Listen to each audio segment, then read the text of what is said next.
95% लोग इस दुनिया में निर्णय नहीं ले पाते। निर्णय लेना एक शक्तिशाली मन का काम है जो रिस्क ले रहा है, खतरा। जैसे हमें अगर पता होता कि हमारा आईएएस में नहीं होगा तो हम क्यों करते तैयारी, लेकिन अगर हम नहीं करते तो आज यहाँ नहीं होते। तो जीवन का जो सबसे इंपॉर्टेंट पहलू है रिस्क। और गुड्डू पंडित अगर जाके अखंडानंद त्रिपाठी के पैर पर लेट जाते, जब वो कहता है कि अगली बार मुन्ना भैया तुम्हारे घर गए और तुम नहीं मिले, तो पलटकर जवाब देता है वो कि अगली बार मुन्ना भैया गए और लौटकर वापस ही नहीं आए। पढ़ो क्योंकि सीखना है, सीखो क्योंकि समझना है। इस जीवन में जो रिस्क लेगा बस वही आगे बढ़ेगा। द्वंद्व का जन्म फल की इच्छा के परिणाम स्वरूप होता है। द्वंद्व का जन्म ऐसे नहीं होता है। द्वंद्व का जन्म होता है जब हम फल के बारे में सोचते हैं तब। तो जब हम फल के बारे में सोचते हैं तो माइंड चूंकि दोनों तरफ जाता है कि लिटिगेशन के तरफ ज़्यादा स्ट्रगल नहीं है। पहले मन क्या करता है, वो लिटिगेशन के 10 पॉजिटिव पॉइंट दिखाता है। तो एक बार तो तुम लिटिगेशन की तरफ चले जाओगे और दोबारा वो क्या करेगा, 10 जुडिशरी के पॉइंट दिखा देगा। दरअसल हमारा जो मन है ना, उसके अंदर एक कुछ चीज़ें नैसर्गिक हैं। उसमें एक चीज़ है भय, अच्छी चीज़ है लेकिन गलत हो जाए तो विनाश करती है। इसलिए 95% लोग इस दुनिया में निर्णय नहीं ले पाते। ये जो राजा की उत्पत्ति हुई ये इसी वजह से तो हुई। ये जो स्टेट का जन्म हुआ, राजा की उत्पत्ति का सिद्धांत आया, वो इसीलिए आया क्योंकि सब लोग निर्णय नहीं ले सकते। निर्णय लेना एक शक्तिशाली मन का काम है। जो निर्णय लेने की वो है, वो एक शक्तिशाली मन का काम है। तो 95% लोग हमेशा दुविधा का शिकार रहते हैं। उस दुविधा में जो रिस्क ले रहा है, खतरा। जैसे हमें अगर पता होता कि हमारा आईएएस में नहीं होगा तो हम क्यों करते तैयारी, लेकिन अगर हम नहीं करते तो आज यहाँ नहीं होते।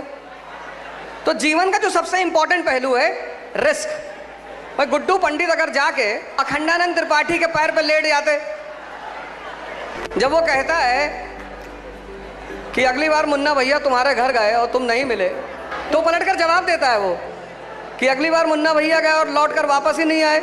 रिस्क लिया ना उसने।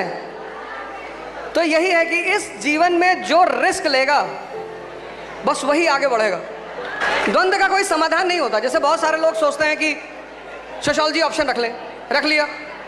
अब सोशियोलॉजी ऑप्शनल रख के जब कटरा चौराहे पहुंचे पप्पू चाय वाले की दुकान पे, तो वहाँ 5-6 लोग खड़े हैं मंगल ग्रह वाले। तो उन्होंने पूछा कि क्या ऑप्शनल है, बोले भैया सोशियोलॉजी है। अरे सोशियोलॉजी या गुड्डू देव थे 6 साल से, इनका हुआ ही नहीं। अब वो जो कमजोर दिमाग का आदमी है ना, जिस कमजोर दिमाग नहीं होता, भय, द्वंद्व। तो जहाँ 10 लोगों ने तुमसे कह दिया कि सोशियोलॉजी ऑप्शन ठीक नहीं है, तुम डर गए। ऑप्शनल का सिलेक्शन कभी नहीं होता। सिलेक्शन होता है व्यक्ति का। लेकिन ऑप्शनल को लेकर इतना परेशान रहते हैं लोग, क्योंकि मन को क्या चाहिए, स्थायित्व, कि मुझे कोई ये कह दे कि ये विषय रख लो तुम्हारा सिलेक्शन हो जाएगा। यूपीएससी को, सिविल सेवा को ये बात बहुत अच्छी तरह पता है कि अगर 100 लड़के तैयारी कर रहे हैं तो 95 उसमें हमेशा द्वंद्व का शिकार रहेंगे।